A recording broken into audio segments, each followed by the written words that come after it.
Hey, I'm Nick, and in this video, I talk with Jason Morse of Westside Family Church, their Global Innovation Pastor, which is just a great title, isn't it? We talk all about church online strategies, some of the things that Westside Family Church has done and pivots they've made and changes they're making to do church online, to think digital first in many ways. So, Jason shares some tips and ideas and really conversations that are happening behind the scenes as all of that is in process at Westside Family Church. Now, this video and this interview is bonus content related to the new digital church course. That course is for church leaders who want to reach and disciple more people online and want to learn strategies and tactics from the business world and apply them to their church. But there are a bunch of free videos like this one, so go ahead and subscribe to the channel if you want to see those. And if this is helpful to you, go ahead and hit that like button.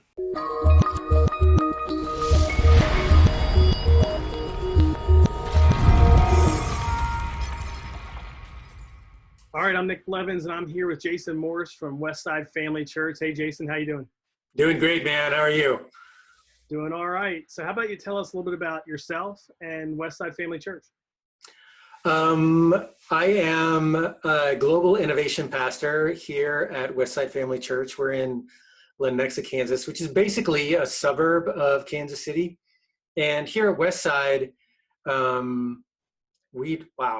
we do all kinds of stuff. Very kingdom-minded, multi-site church. We have a lot of global stuff going on, and that's part of my role as global innovation pastor. I oversee all of the digital expression of Westside, which includes everything from IT to web to online campus, and leverage that to catalyze global church planning movements around the world. So we've got all kinds of movements going on in India, South Africa, and Southeast Asia. Last count, which was a few months ago, was close to 2,000 churches. And then we've got micrositing, and the micrositing just blew up because of all the stuff we're going through right now. We are in the process of changing the entire ministry paradigm of our church toward a more distributed model anyway. So we're taking a lot of these things that we're learning now and using them for the future, kind of feeling like this is where the future of church is going to go anyway. And this whole COVID pandemic thing just accelerated it for us. So what's funny is that we had a lot of these things on the board to begin executing toward the end of this year and at the beginning of next year. And Jesus just upped our timeline like crazy. So we're super busy, but just really grateful for what Jesus is doing here in the Kansas City area. And it's fun to be along the ride. That's awesome. Well, you just gave me like, I don't know, 8 other questions because now I want to ask Okay. about all those things. But let's start with what church online looks like at Westside. And as we were talking before, it's different now than it was before COVID hit. Yeah. And I'm sure, just every church that keeps changing. But I would like to, after that, maybe we can explore some of those other things you're thinking about in terms of changing your model to be more distributed. But what does church online look like now?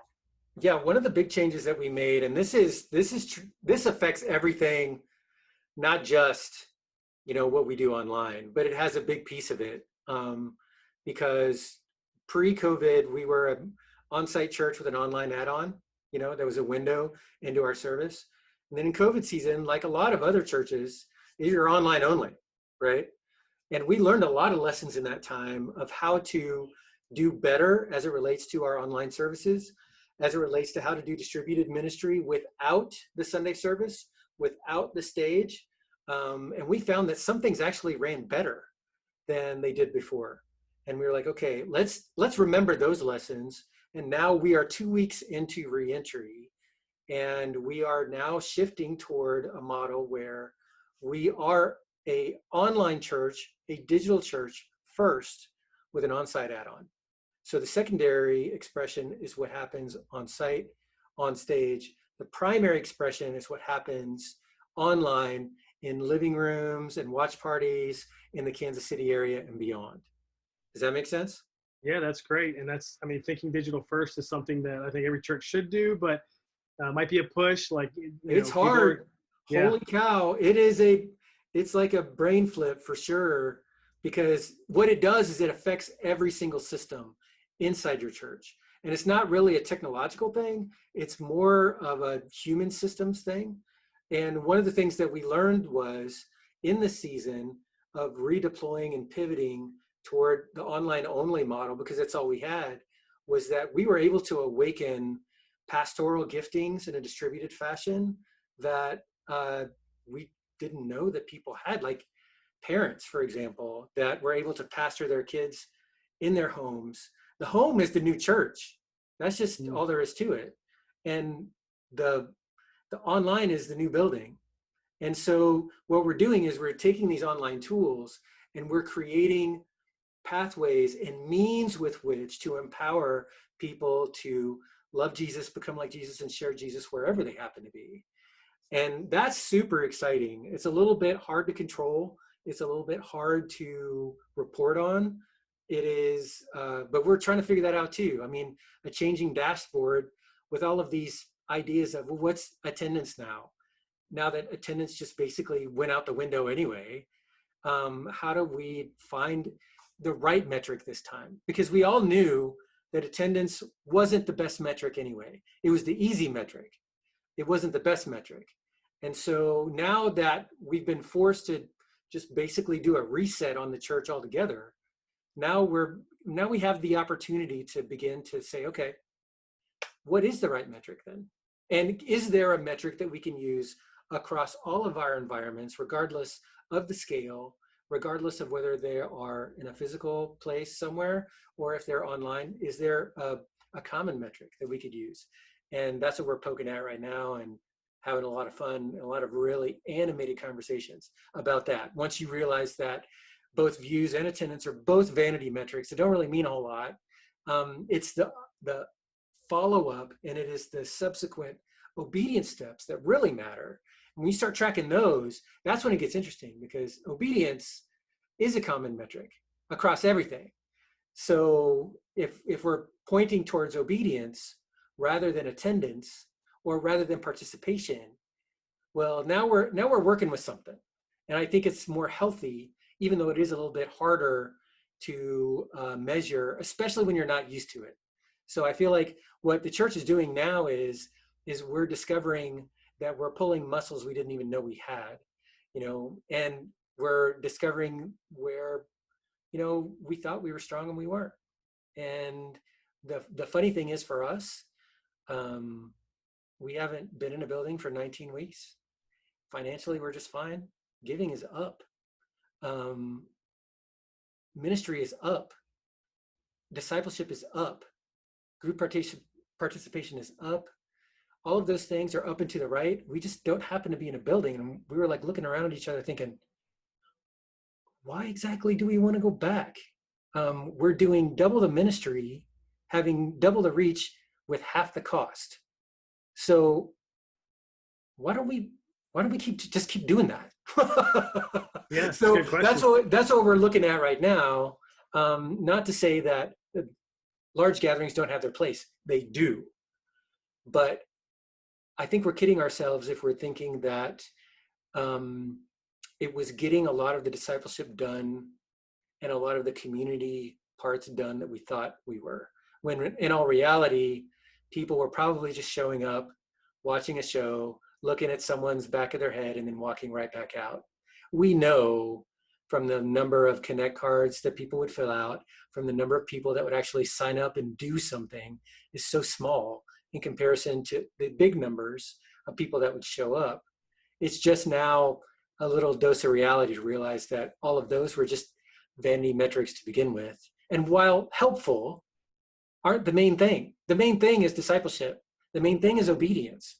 So when Jesus said, teaching them to obey everything I've commanded you, if you just do the teach part and you don't help them with the obedience, well, I don't know that we're really doing our job. So we've had, in the absence of teaching in big gatherings, we've learned how to teach in different ways, and we've learned how to help people obey better in a distributed format where there's more accountability, more one-on-one conversations, and more discipleship is getting done. So I think that all in all, Jesus is redeeming this time and making us better because of it.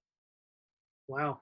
what are some of the things that are, and again, you're saying you're having these conversations now about what is the measure. You mentioned, Yeah. you talk about obedience. A lot of churches are talking about engagement, like some kind of step, Yeah, whatever but that define is. engagement. That's the Yeah, thing. It's like, exactly. yeah, Is that engagement's a 10 new second metric. And I'm views? like, and I ask him, I'm like, okay, what does that mean?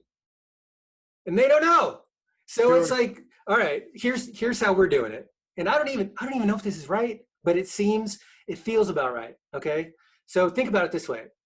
Um, if you looked at a weekend service in its physical environment, not as a destination or an event, but rather as time invested in the community for a certain outcome, I think that we're onto something. Because if you have one person, let's just say that your services last an hour, right? And that would be true in our case. So roughly about an hour. So let's say a person shows up, that's 1 hour of investment in the community, right? And we're hoping that with that 1 hour for that one person, that we would receive some kind of return on that investment of all the mechanisms that we had to invest in that 1 hour invested in the community. Now, of course, when more people show up, there's economy of scale there where we do the same amount of work and it actually reaps greater dividends if more people show up.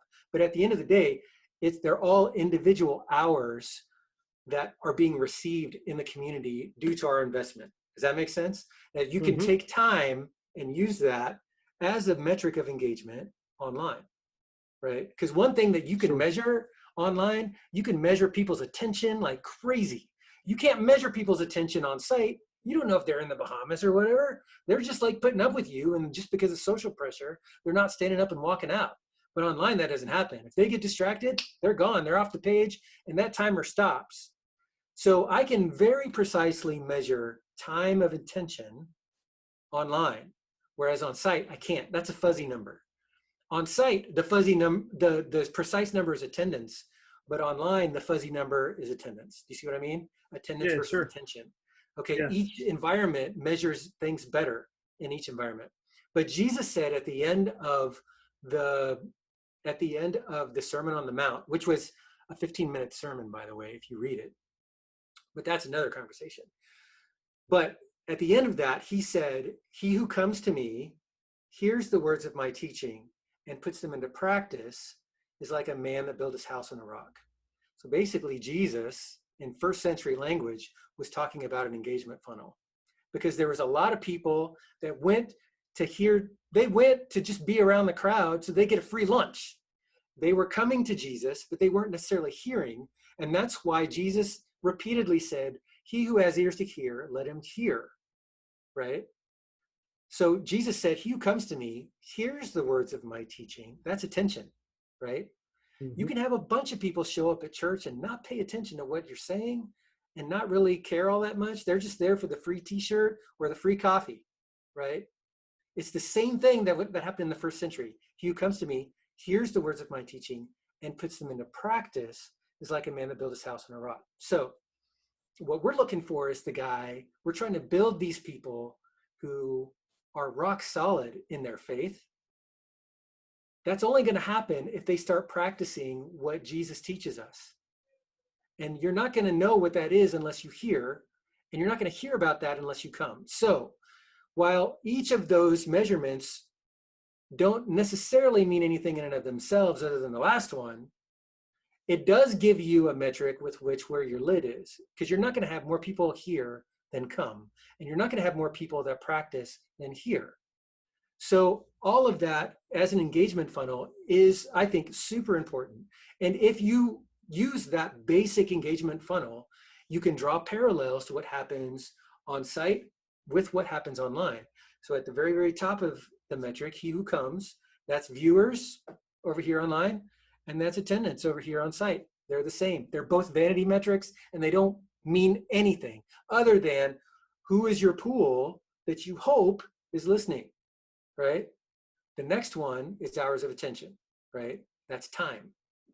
And if you stop and think about it, if your metric then began being based upon time rather than attendance, now you can begin to look at your systems to see what's working and what's not. So for example, if you base it on time, someone shows up for an hour worship service. That's great. 1 hour. They go to small group. How long is that small group usually? At least 2 hours. So it should count double in the way that you think about how things should be weighted as it relates to investment and outcomes. And we all know that if we can get somebody into a small group on a consistent basis, that it yields more than double the discipleship than it would ever yield if they were to show up faithfully on a Sunday.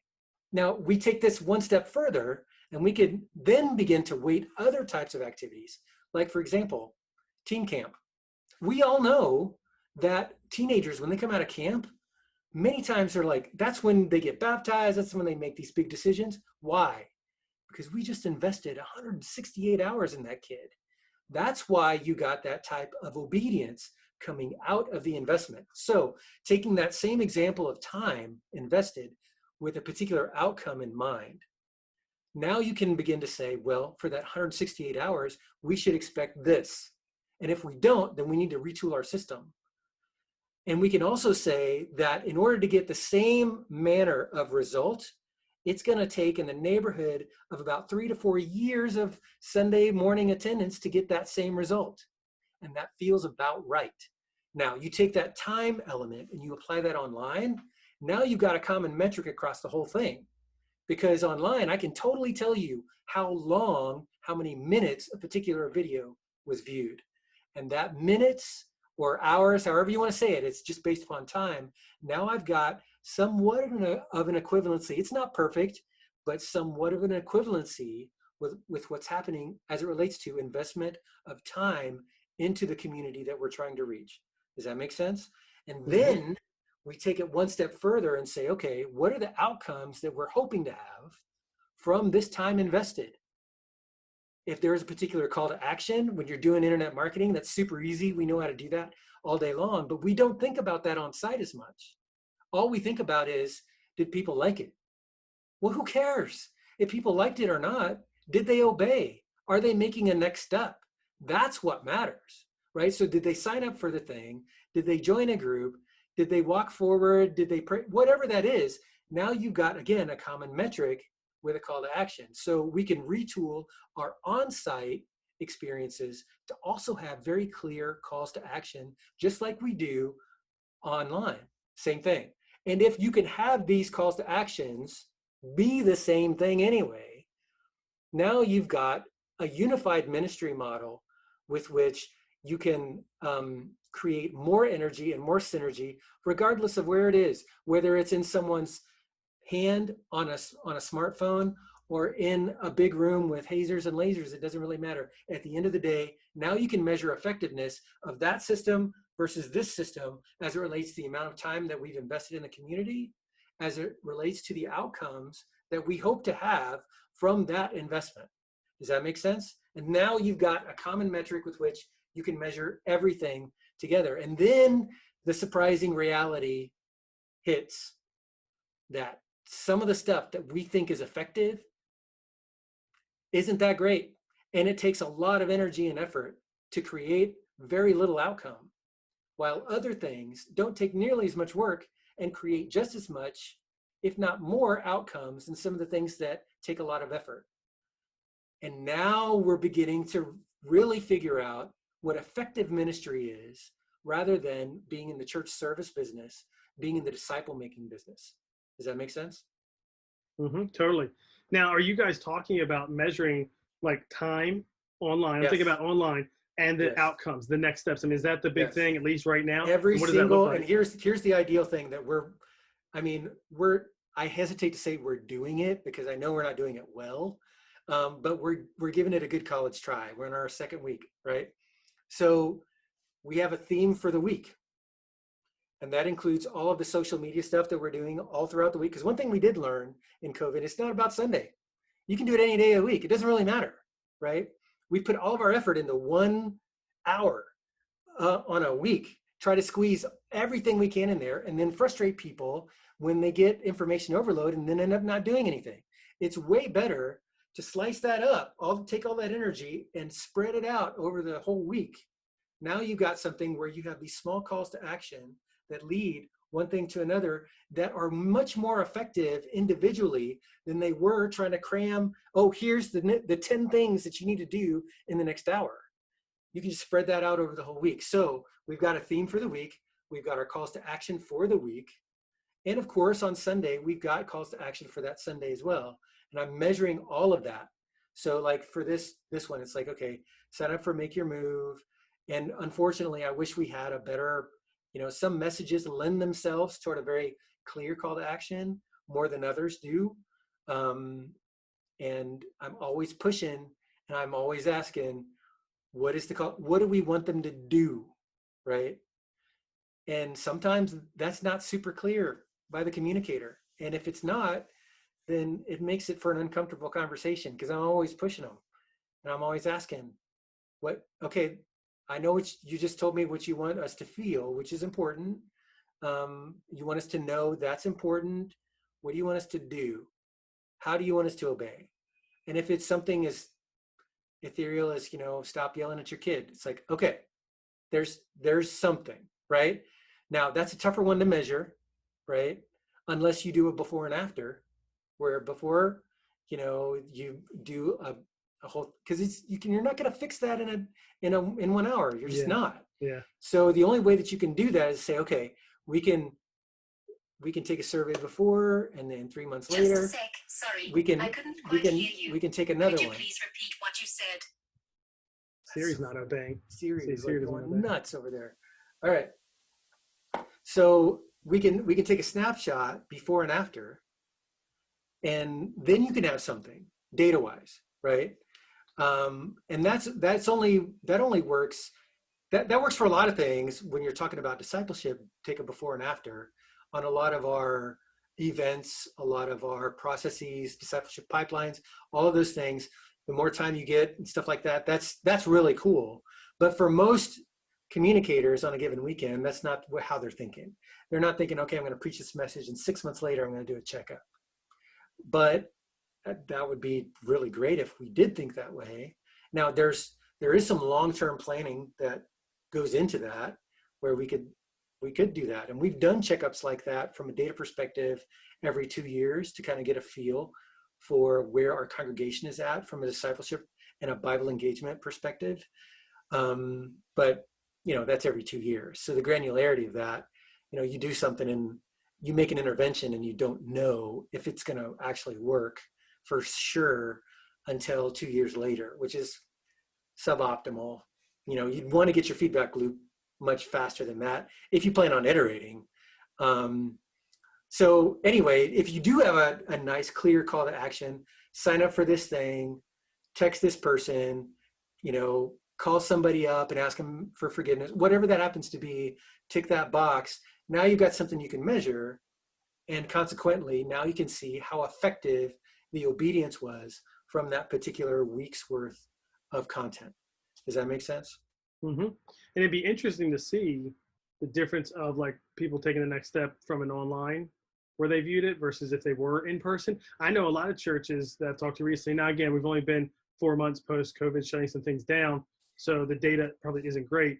But like when Easter was online, they did see a lot of new people, Right. Identify online, and they got a lot of them. It was great. But then now, a few months later, like one of the churches I talked to, who, in my opinion, has done the next steps and new here as well as any church. I mean, they're getting, I think, 1/8 of the, new guests identifying Right. themselves as they used to. Are you Mhm. seeing that too, where it's like the next steps right now is lower, but I see where it could be higher if we do it right the way you're talking about, down the road. It could be higher. Here's a couple of phenomenon that I think is at play that has more to do perhaps with culture in general than it does with how well our systems are run. Whenever there's a crisis, doesn't matter what the crisis is.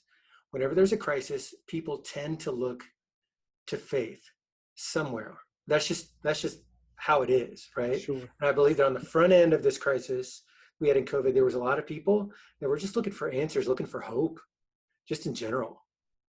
Now they're kind of past that. And like with everything, like the parable of the sower, you cast the seed and it springs up and then it lacks the roots necessary to stay, and so it just withers. I think there's a cultural reality that is occurring. Now, I will say this, though.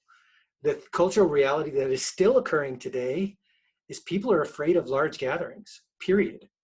So the number one most risky thing you can do to catch COVID is go to a bar. The number two most risky thing you can do is go to church. And there are some people that they weren't coming to church anyway, right? Now there's just one really big fat reason why not to do that ever. And so that's why for me, it's like we need to rethink our engagement pathways, where before it was like, all right, evangelism was inviting you to my church. Well, that's probably never going to work for a long, long time. So we have to think of other methods that don't include that. So if I'm not inviting you to church, maybe I could be empowered to invite you to Jesus. Maybe I could be empowered to invite you to Jesus through something online that doesn't have the same hurdle of the risk culturally that people feel for coming into large gatherings on site in a big room with 500 plus people. And the larger the church is, the bigger this problem is. So the smaller churches actually have an advantage than a lot of us larger churches do for a couple of different reasons. One is they can retool their systems much quicker than we can, because you're dealing with less people and you can make more changes. And secondly, because the meeting size is so much smaller, you're able to even legally gather earlier if you wanted to than some of these larger, like our church. It took us forever to get back into a place. And even when we did, a third of the people showed up than what we had pre-COVID. And those third, man, they're bought in. They don't care, if they get COVID or not. They're going to worship Jesus, and they are all in. And that's wonderful. But what about all the rest of the people? So all the rest of them are joining us online. That is now our majority audience. So if we're going to put all of our effort and resources into where we have our greatest reach and into where we have our greatest impact, that just seems smart to me, because that's where the majority of our people are anyway. Now, the problem is that the mentality hasn't quite shifted yet. So we're still we have over years and decades optimized our systems for a particular form of ministry that now no longer is compatible with our new reality. And that, just like it took us decades to optimize, it's going to take us decades to optimize our new systems for our new reality too. Hopefully it won't take decades, but it might. In some cases, I would love to say that we could do it in months, and then get better at it every year. But yeah, it's like we are not at the hazers and lasers stage online, not even close, right? But we're learning a lot and we're trying a lot of things. And so one of the things that we're discovering is that people are craving community over content. And so online is not about a scalable content delivery system, because it does that really well. But if that's all you're going to do, then you're going to be competing with Netflix, and I don't think you're going to win.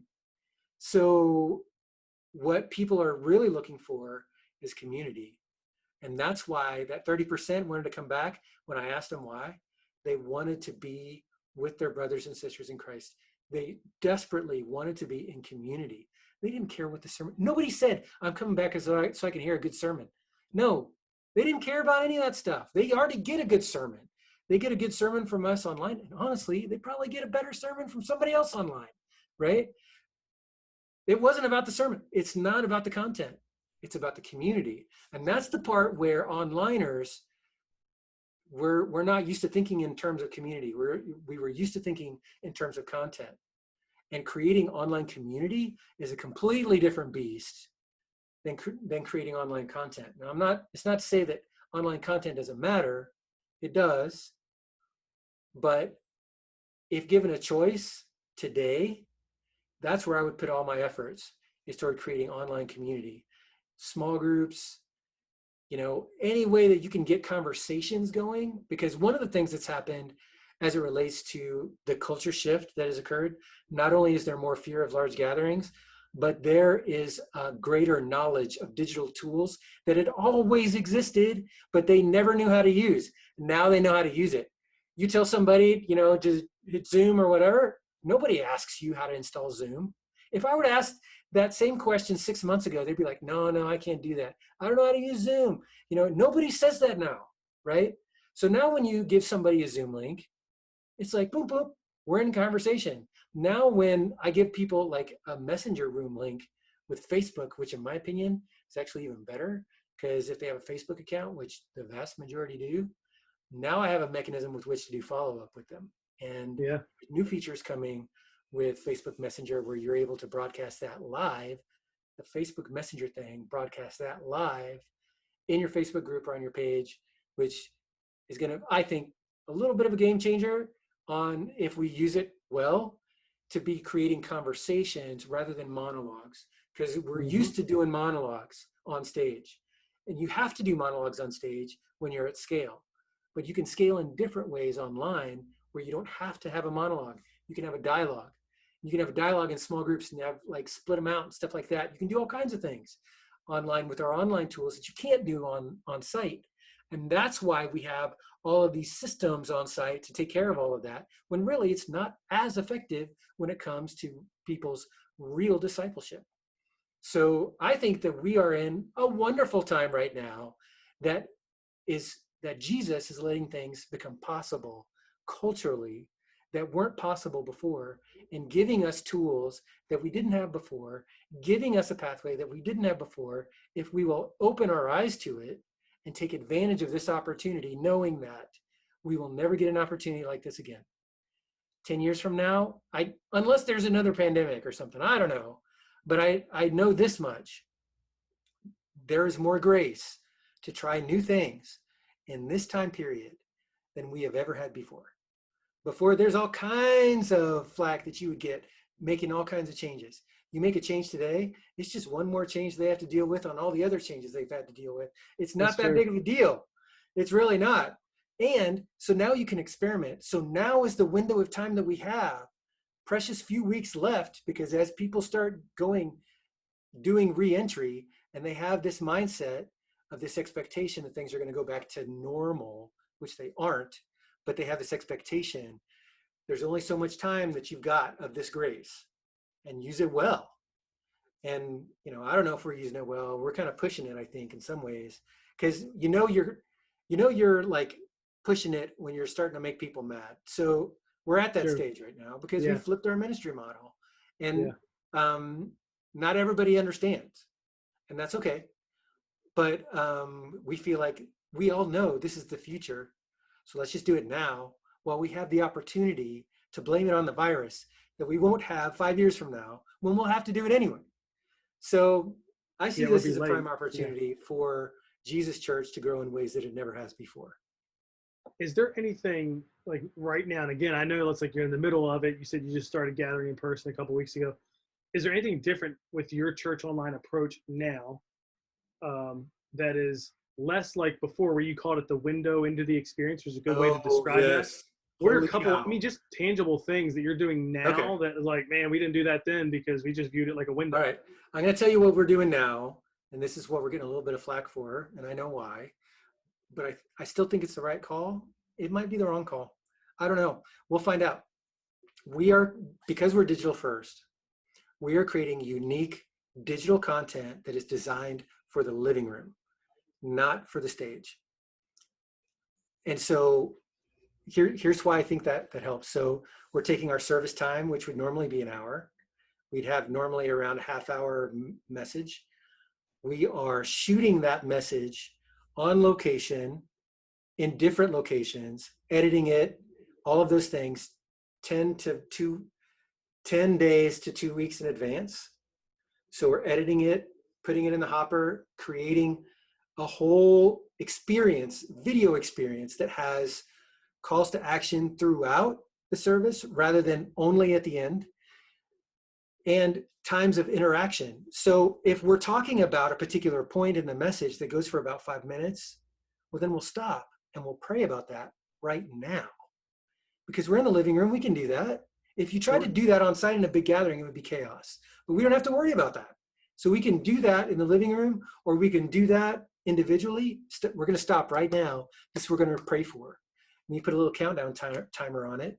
And you have a worship song that pulls you out of that prayer moment. And now you got kind of a point and play sort of a vibe going on that switches up. Instead of having these big blocks of liturgy that we're accustomed to, where we've got worship, message, announcements. We've got like these liturgies, you know, a 3-song set or whatever. We're taking that whole thing and upending it and like piecing it out so that it has more variety built in, because no one is going to listen to a talking head on a 1-camera shoot for 30 minutes. Nobody's going to do it. We have the data to prove it. We can see it drop off after about 5 minutes. And so we just realized we got to keep on changing it up so that it keeps people engaged for the duration of the time that we have them. And it makes it more shareable, because if you're, you know, for the people even who complained that, oh, I miss, why don't you just show me what was going on in the North Room in the big, you know, broadcast sanctuary? I ask them, yeah, I understand how you feel and I understand how you miss it. And I'm not diminishing that. That's real. But is it shareable? Is it shareable to your friend who doesn't know Jesus yet? And that changes the conversation. Because at the end of the day, church isn't just about us. It's about the people who we haven't reached. And one of the big dangers I feel that in this crisis, we tend to circle the wagons, get real insider thinking of just protecting our own, and we're missing the opportunity of how we could be reaching people who desperately need Jesus, who are never going to step foot in a physical location. They're just not. And now we have these opportunities. So let's create a service for that. So what we've done is instead of, here's what it's like. It's kind of like the difference between, I'll give you 2 examples. There's a difference, you know, I'm in Kansas City, go Chiefs, won the Super Bowl. When you go to Arrowhead Stadium, that is a different experience than what you see on ESPN, even though you're watching the same game. It's a different experience. It's cut differently. You have game commentary, you got graphics, you got all these things. It's completely different. And I would argue your larger audience is the one that's watching it on TV, not the one that's in the stadium. Oh, yeah. By far, right? yeah. Even though the stadium is huge, the stadium is a wonderful experience. Everyone should do it at least once, right? But every week, man, you got to be a diehard fan in order to pull that off every week, right? That's what I'm talking about here with church online versus church on site. Another example would be the difference between watching Seinfeld do his comedy routine on a stage versus watching an episode of the Seinfeld show. You still laugh, you still got Seinfeld, he's still cracking jokes, but the way that it's shot and the way that you do storytelling is vastly different. And so what we're trying to do is create the ESPN Seinfeld episode version of the core content. So what we've decided, we're going to shoot that core content 2 weeks ahead of time, and then we're going to put our online stuff around it.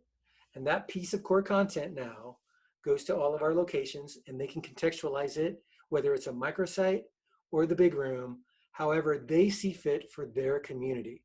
And that core content isn't over half an hour, but they have an hour long of whatever they want to do. If they want to stick, you know, worship around it, live worship or whatever, we've got multi-site. They've been doing this forever. And somehow it worked for them. They're watching a video message too, right? That's the core content. Now we're doing this online as well. So we're not showing what's going on in the big room. We're not shooting something on stage, because just like in real life, there are very few people who will watch on PBS the stage Broadway show of Hamlet. There are very few people that will do that, because it just doesn't, it's not the same. You have to be a real diehard fan of Shakespeare and Hamlet to watch that on PBS on your TV. You just do, right? But you'll watch a movie on Netflix like that. Why? Yeah. Because the way that you do storytelling is vastly different on the stage than it is on the screen. And so we're going to screen first. We're shooting it for screen first. We're making things shorter. One of the other changes that we're making is people have the expectation when they hit play, especially if you're doing on demand, When they hit play, they expect whatever title it is, whatever description you gave it, they expect to see that right away.